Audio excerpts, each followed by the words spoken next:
Hola, ¿qué tal? En este video vamos a ver cómo se determina la ecuación de la elástica mediante el método de doble integración. Para ello vamos a ver dos enfoques, uno desde el punto de vista geométrico diferencial y el otro desde el punto de vista de la mecánica de materiales.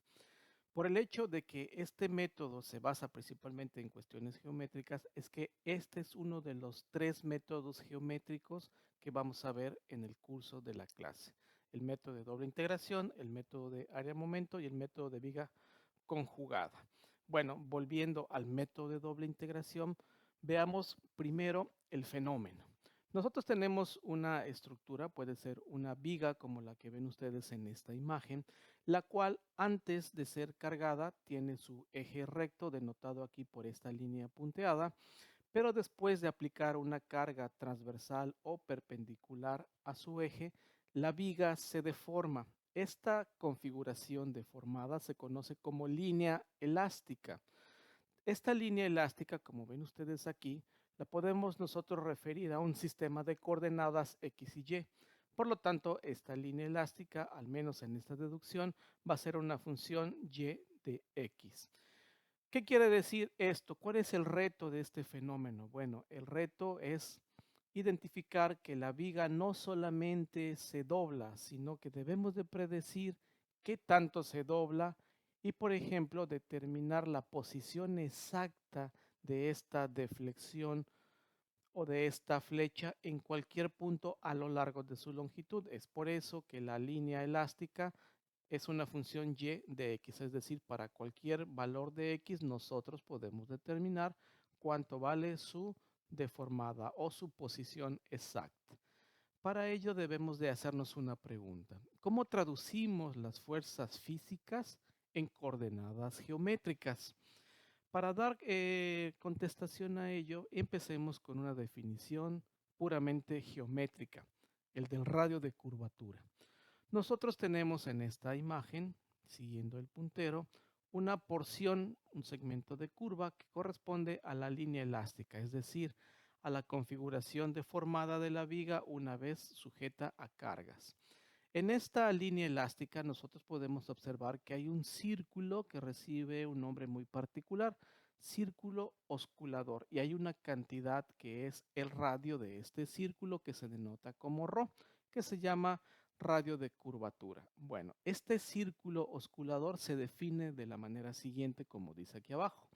El círculo osculador o circunferencia de curvatura es el círculo que mejor se aproxima a una curva en un punto dado, compartiendo la misma tangente, curvatura y concavidad. Tiene un contacto de segundo orden, lo que significa que la curva y el círculo tienen iguales sus primeras y segundas derivadas. Es decir, tienen la misma pendiente, tanto el círculo osculador como la línea elástica, y ambas tienen la misma concavidad. Ahora, esta curvatura, que se designa por la letra griega kappa, tiene una relación con el radio de curvatura. Observen que la curvatura es inversamente proporcional al radio de curvatura. ¿Esto qué quiere decir? Podemos verlo desde el punto de vista intuitivo. Un radio de curvatura muy grande significa que el círculo osculador es muy grande. Por lo tanto, la curvatura o la línea elástica o la deformada es pequeña. También intuitivamente podemos denotar que si este radio de curvatura es una cantidad pequeña, por lo tanto este círculo osculador es pequeño, eso quiere decir o debemos de entender que la línea elástica está muy curvada, es decir, un radio de curvatura pequeño corresponde a una curvatura grande. Hay una relación entre la acción y la deformada. Por ejemplo, el momento flexionante, que es el único elemento mecánico que estamos involucrando en esta demostración, va a ser quien se encargue de deformar a la curva. Es decir, el momento flector o momento flexionante le va a dar la curvatura a la elástica, por lo tanto va a definir la deformada que este elemento va a tomar. Como habíamos visto antes, la curvatura y el radio de curvatura tienen una relación que es geométrica y la podemos entender mediante esta ecuación.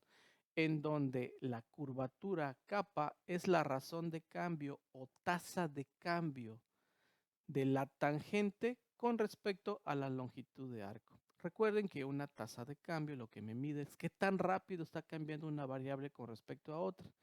Entre más rápido cambia el ángulo de la línea tangente a la elástica, intuitivamente entendemos que su curvatura es muy grande. Por lo tanto, su radio de curvatura, recuerden que tiene una relación inversa, quiere decir que es pequeño.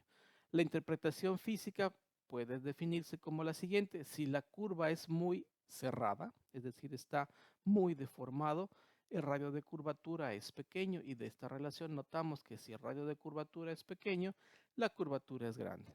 Por el contrario, si la curvatura es casi recta, quiere decir que el radio de curvatura tiende a infinito, por lo tanto, si esta cantidad se hace cada vez más y más grande, la curvatura se va haciendo o va tendiendo a cero.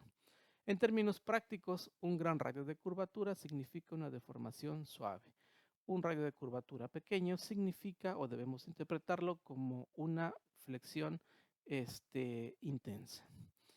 En esta figura se puede también interpretar o visualizar lo que se dijo anteriormente. Por ejemplo, centremos la vista en esta parte, en donde esta línea que estoy aquí siguiendo con el cursor representa una configuración deformada de una viga.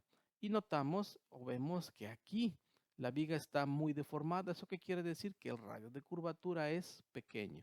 En cambio, en una zona como esta, que es menos deforme que la anterior, entonces el radio de curvatura es más grande. Como dice, radios de curvatura muy grandes, la curva es casi recta. Radios de curvatura muy pequeños, la curva está muy cerrada. Bueno, si nosotros queremos ver esta relación de la curvatura con la deformada, pues necesitamos conocer la forma exacta en la cual se define la curvatura kappa. La matemática exacta viene dada por esta ecuación que ven ustedes aquí, en donde aparece la segunda derivada de la función y y la primera derivada de la función y. En este caso, esta primera derivada aparece en el denominador de esta expresión. Y vean que esta derivada está elevada al cuadrado. Eso quiere decir que esta parte, así como está dada la ecuación, es un problema no lineal. Afortunadamente para nosotros que estamos trabajando con vigas cuyas deformaciones son pequeñas o sus deflexiones son pequeñas, casi imperceptibles a simple vista. Recuerden, si casi no se deforma la viga, la pendiente de la línea tangente a esta deformada es casi cero, que es lo que estamos argumentando aquí. Para deflexiones casi imperceptibles, la pendiente es casi cero. Si la pendiente es casi cero, si yo tengo una cantidad pequeña y la elevo al cuadrado, esta se hace todavía más pequeña. Es decir, podemos tomar este término lineal como casi igual a cero, lo que hace que el denominador tenga un valor de 1. Finalmente, si nosotros aceptamos que estamos trabajando con deflexiones muy pequeñas, lo que matemáticamente estamos diciendo es que la curvatura de la deformada es la segunda derivada de y con respecto a x. Muy bien, ya vimos una parte geométrica del fenómeno. Ahora vamos a adentrarnos a la parte física. Para ello, vamos a recordar la teoría de Euler-Bernoulli. Recuerden que la teoría de Euler-Bernoulli se aplica a vigas elásticas, es decir, con pequeñas deformaciones. Y el principio o la teoría dice que dos secciones planas antes de la deformación permanecen planas después de la deformación. Es decir, estamos despreciando las deformaciones por cortante. Otra forma de recordar la teoría de Euler-Bernoulli es que esta es aplicable a vigas de peralte pequeño. Las vigas de gran peralte se trabajan con otra teoría, que es la teoría de vigas de Timoshenko, en donde las secciones planas antes de la deformación, después de la deformación dejan de ser planas porque se involucra principalmente los efectos del esfuerzo cortante. Si trabajamos con la teoría de Euler-Bernoulli, hay una ecuación que me relaciona los esfuerzos internos, ya sea de compresión o de tensión, son esfuerzos axiales, que son perpendiculares a la sección transversal. La relación son los esfuerzos axiales son directamente proporcionales al momento flexionante. Es decir, entre mayor momento le esté aplicando a la viga, más se va a deformar y por lo tanto voy a tener esfuerzos más grandes, ya sea de tensión o de compresión. Y también estos valores de los esfuerzos son función directa de una cantidad y. La cantidad y es la distancia que hay desde el eje neutro a cualquier fibra sobre la sección transversal. El valor más grande que puede ganar el valor de y, pues es el mayor distancia que hay desde el eje neutro hasta cualquiera de los dos bordes, ya sea el superior o el inferior. Y también aparece un término que es muy importante, que es el momento de inercia. El momento de inercia es de la sección transversal. Y vean ustedes que la relación que hay entre el momento de inercia y los esfuerzos axiales es inversa. Es decir, entre más grande sea el momento de inercia de la sección transversal, más pequeños son los esfuerzos. Entre más grande se va haciendo el momento de inercia, más pequeños son los esfuerzos. Entre más pequeño se va haciendo el momento de inercia, los esfuerzos son más grandes y viceversa. Bueno, existe también una relación que me tiene que describir el comportamiento del material. Habemos dicho anteriormente que estamos trabajando con pequeñas deformaciones y la ecuación material que me relaciona a los esfuerzos con la deformación pequeña es la ley de Hooke. Recuerden que la ley de Hooke me dice que el esfuerzo es directamente proporcional a la deformación unitaria. Si en esta ecuación nosotros despejamos a la deformación unitaria, encontramos la ecuación que ven ustedes aquí. La deformación unitaria es igual al esfuerzo axial entre el módulo de elasticidad. Aquí aparece otra cantidad que es muy importante. Esta es una propiedad de cada material, su módulo elástico. Y vean también que la relación que hay entre el módulo elástico y la deformación axial es inversa. A mayor módulo, menor deformación. A menor módulo, mayor deformación. Entonces, nosotros podemos relacionar a la deformación unitaria con los esfuerzos axiales a través de la fórmula de la escuadría que veíamos en la diapositiva anterior. Simplemente la sustituimos, reordenamos términos y encontramos una ecuación que me relaciona las deformaciones unitarias con la acción, es decir, con el momento externo, con la posición en la cual queremos medir esta deformación unitaria y con un término muy importante que es el término EI, que me da una propiedad material, que es el módulo de elasticidad, y una propiedad geométrica, que es el momento de inercia de la sección transversal. Para relacionar esa deformación unitaria que la sacamos de conceptos puramente físicos con conceptos geométricos, podemos analizar la figura que ven ustedes aquí. En esta figura tenemos un segmento de viga de longitud diferencial de S, por ejemplo, el cual está deformado y tengo aquí una cantidad de teta. Vean que si nosotros nos imaginamos el círculo osculador para este pequeño segmento, podemos ver que tenemos su radio de curvatura definida por la distancia que va desde el punto O hasta el eje neutro. También observen que en esta misma imagen nosotros podemos tener una relación entre la deformación unitaria de las fibras axiales con relación a la posición que guarda cada fibra con respecto al eje neutro. Aquí en esta imagen tenemos representada el mayor valor de Y, dado por el medio peralte C. En esta ecuación nosotros podemos entender que la deformación unitaria depende de la profundidad Y. A mayor profundidad Y, mayor es la deformación unitaria. Además, también de las diapositivas anteriores podemos entender que la deformación unitaria depende directamente del radio de curvatura. Recuerden la importancia del radio de curvatura. Si este radio de curvatura es muy pequeño, quiere decir que la curvatura es muy pronunciada. Intuitivamente eso quiere decir que la deformación axial de las fibras, ya sea en compresión o tensión, son grandes. Entre más grande sea el radio de curvatura, que tiende a infinito, esta deformada se va haciendo cada vez más y más plana, por lo tanto, los esfuerzos axiales y las deformaciones axiales se van haciendo cada vez más y más pequeños. Es por eso que la deformación unitaria tiene una relación inversa con el ángulo, perdón, con el radio de curvatura. Reordenando esta ecuación, vamos a encontrar una expresión que describe la deformación basada enteramente en geometría, y es la deformación unitaria es igual a y sobre el radio de curvatura. Ahora viene lo que podemos definir como la gran unificación, es decir, este concepto que es geométrico, que me relaciona la deformación con la geometría, la podemos igualar con otra ecuación que me relaciona la deformación con las acciones externas. Si nosotros igualamos estas dos expresiones, encontraremos que 1 sobre el radio de curvatura, que recuerden que este término en general se llama curvatura y se designa por la letra kappa, es igual al momento flexionante entre E y. En esta ecuación es muy importante recordar o mencionar que el término EI se llama rigidez a la flexión.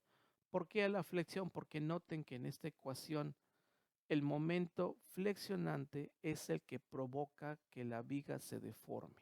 Por eso este término se llama rigidez a la flexión y se opone a que la viga se deforme. Esta ecuación la podemos modificar, el término 1 sobre ρ. Recuerden que si estamos trabajando con deformaciones imperceptibles, relación 1 sobre ρ o radio de curvatura o curvatura en general es aproximadamente igual a la segunda derivada de y con respecto a x. ¿Eso qué quiere decir? Que finalmente la ecuación de la línea elástica, si la quiero yo evaluar, se reduce a resolver este problema de una ecuación diferencial de segundo orden, en donde d cuadrada y con respecto a x cuadrada, ¿sí? Lo que me está midiendo es precisamente la curvatura, qué tanto se deforma la estructura en función directa del momento y en relación inversa al término de rigidez a la flexión. Para entender mejor esta expresión podemos hablar de la anatomía de la ecuación. ¿Qué es lo que provoca que la viga se deforme? Un momento flexionante originado por las fuerzas que actúan de manera transversal al eje de la viga. Esta es la causa, el momento flector o momento flexionante, que esta fuerza lo que intenta es doblar la viga. Hay una parte de esta expresión que me representa la resistencia que opone la viga a deformarse, y esa es el término de rigidez a flexión, que se ve que tiene dos partes. Una que es la rigidez del material. Por ejemplo, cada material como el acero o la madera tienen módulos de elasticidad diferente, pero también esta rigidez a la flexión depende de la rigidez de forma que viene dado a través del momento de inercia de la sección transversal. ¿Y cuál es el efecto de que este momento flexionante está actuando sobre una viga? Pues la curvatura es la respuesta geométrica observable, es decir, es la viga deformada por la acción de un momento flexionante. Para resolver el problema de esta ecuación diferencial de segundo orden, sabemos que si es una ecuación diferencial de segundo orden, necesitamos integrarla dos veces para encontrar la expresión de y, que es la expresión que me va a determinar la posición deformada de la viga o la deflexión de la viga o la flecha de la viga en cualquier punto a lo largo del eje X, es decir, el valor de Y. ¿Sí? Cuando integramos una vez la ecuación diferencial, lo que voy a encontrar es el término Y'. Recuerden que Y' es la primera derivada, que conceptualmente sabemos que lo que mide es la pendiente o el ángulo que hace la recta tangente a la viga deformada. Si lo vuelvo a integrar, lo que voy a encontrar ya directamente es la deflexión o flecha o valor y, que lo que me está diciendo es cuánto se deformó linealmente la viga bajo la acción de la carga. Repitiendo, estos son desplazamientos angulares, lo que me da la primera integral de esta expresión, y la segunda integral lo que me permite es calcular la deflexión, es decir, desplazamientos lineales. Generalmente los desplazamientos angulares, sus unidades son los radianes o pueden ser los grados, y los desplazamientos lineales están dados con unidades de longitud. Bueno, espero que esta información sea de utilidad para ustedes y a manera de conclusión podemos decir que hay una conexión total. El método de doble integración es una consecuencia directa de igualar leyes físicas, como las de Newton, con la geometría diferencial. ¿Por qué la ley de Newton? Porque mi estructura está en equilibrio. Debemos de estar conscientes de que hay limitaciones en la metodología que acabamos de describir. Por ejemplo, esta metodología solamente es válida para pequeñas deformaciones o deflexiones, es decir, solamente se aplica cuando la pendiente a la recta, de la recta tangente a la deformada es casi cero. Y eso quiere también decir, o estaremos entendiendo que estamos trabajando con materiales elásticos que obedecen a la ley de Hooke. Esta ecuación es fundamental para el análisis de vigas estáticamente determinadas, para conocer estos desplazamientos lineales, desplazamientos angulares, pero también es muy importante para resolver estructuras indeterminadas, como veremos en clases más adelante. Muchas gracias por su atención y espero que este material sea de utilidad para ustedes.